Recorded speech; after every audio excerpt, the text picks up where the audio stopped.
there was a trigger point last December when, in fact, Gibraltar Today was there and you interviewed me on the Disability Awareness Day on the 3rd of December of last year in the Sunbourne.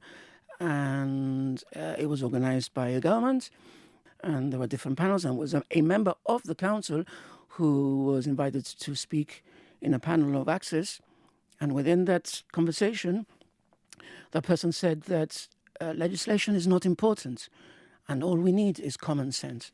Well, I was taken aback by that. For me, that was the catalyst. And I told the minister that I couldn't be part of an organisation that sends the wrong message. I've spent practically my whole life raising awareness on the issues, fighting, at least the last 5 years, fighting for the 2017. We're in 2026, the 2017 Disability Act to be fully enacted.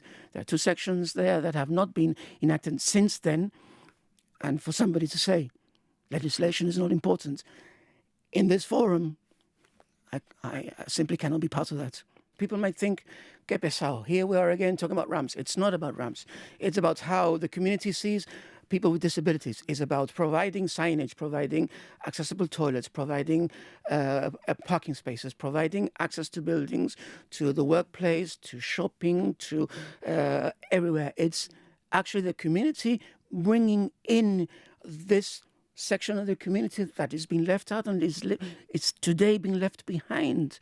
And I remember speaking to, in 2023, summer of 2023, before the last general elections, the then Minister Sacramento, who was the Minister of Disability, and she said, look, we're going to do this before the end of Parliament. Little did I know that there was going to be an election in November or whenever it was in that same year. It never happened. And here we're again. And I told the Minister, Mr. Santos, last week when I met with him, I said, look, she gave me this answer in 2023. And a couple of months ago, you gave the same answer in Parliament to the leader, the opposition member that asked exactly the same question I asked 3 years ago. And you answered exactly the same thing. And he keeps on answering me, it'll be done before the end of Parliament. And I've told him, look, I've heard all this before. I don't have any reason not to believe him, but I've heard it before and it hasn't happened.